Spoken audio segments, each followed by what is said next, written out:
everyone, most welcome to the second video of GDPR explanation. We will be simplifying Article 1 for you today. But before that, let me introduce myself again. I am Shreya Jain, and as I have already mentioned it earlier, I am an advocate and privacy professional, and I am here to cover data privacy related topics for you. Now, without taking much time, let's head directly towards the presentation. To start with, Article 1 is covered by Chapter 1. Chapter 1 also covers Article 2, Article 3 and Article 4 of the regulation. We are basically focusing on Article 1 first. For explaining Article 1, we have divided it into three parts. Article 1 Clause 1, Article 1 Clause 2 and Article 1 Clause 3.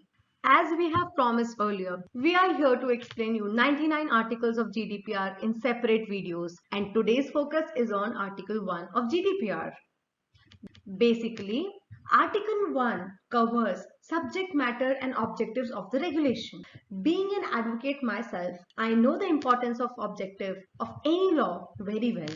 Whenever you interpret any clause of any regulation, kindly check once whether it is in harmony with the objective of GDPR or not. Let us understand Article 1 Clause 1 first. Article 1 Clause 1 is divided into two parts, Part 1 and Part 2. Part 1 says protection of personal data of natural person. Let me directly explain you with an example. Mike, he is from Finland. He wants to purchase few formal wears for himself for office visits. He searched online and got a few pairs of formal from France, Italy, Belgium as per his choices. For purchasing, he had to share his personal data with the companies he ordered his formal wears from. Data includes his name, his address, phone number, personal card details, and his email ID. Let me come to Mike's story again. Why is Mike feeling safe sharing his personal details to data controller?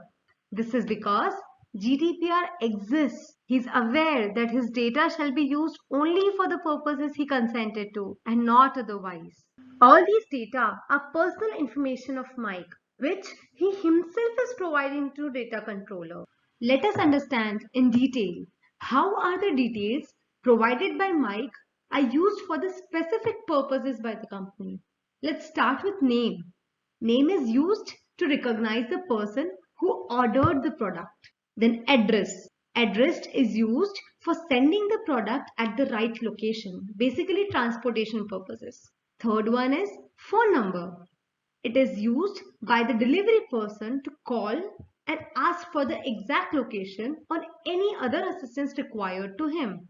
Other is card details. Card details are to receive payment for the product delivered. And the last one is email ID, which is to share invoice or any other detail as and when required for the order to get completed.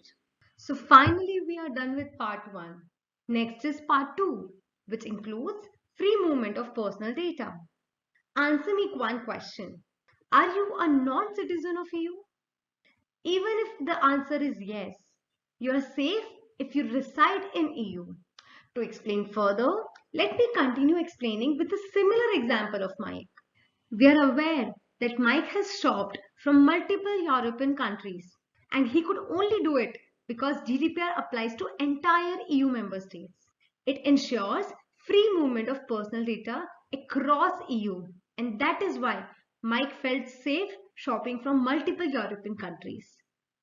Why do you think GDPR applies to all the residents of the EU and not just the citizens?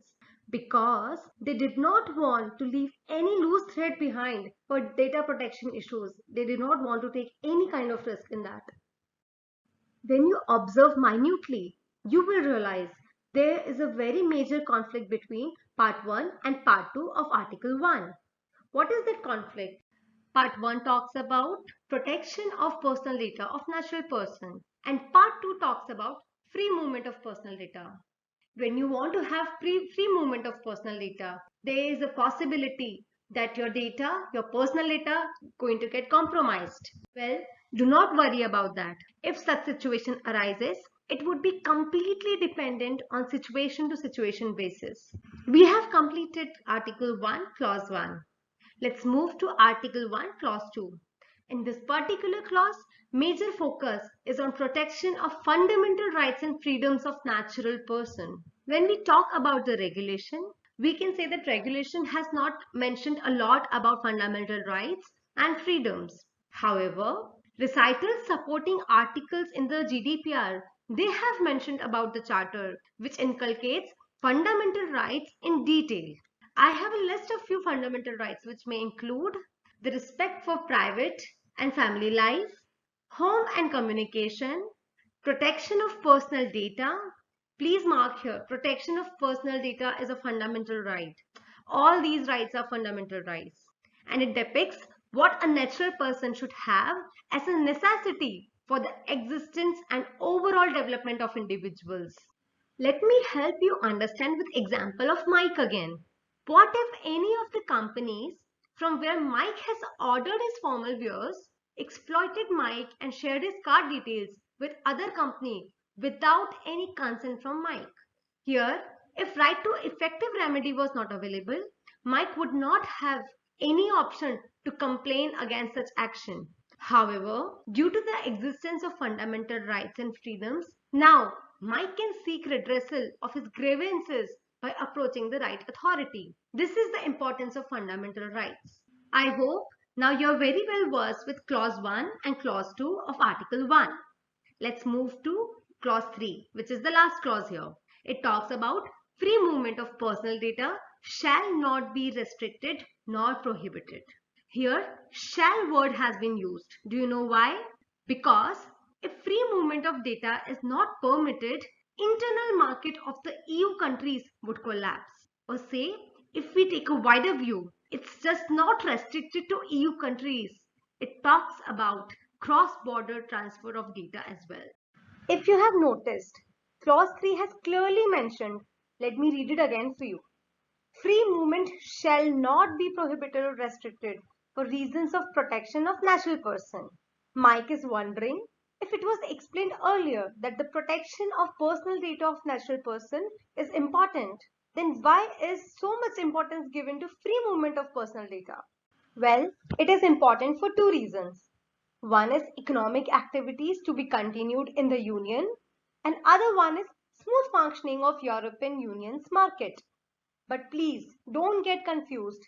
If any situation arises with conflict between free movement of personal data and protection of natural person, then mostly protection of natural person would be given priority.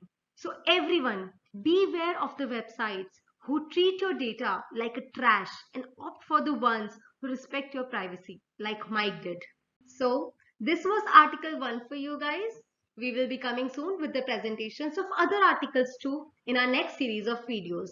And in case you have any queries or concerns, please write it to us in the comment box below.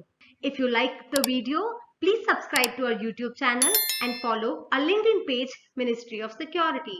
Thank you very much. Have a very great day.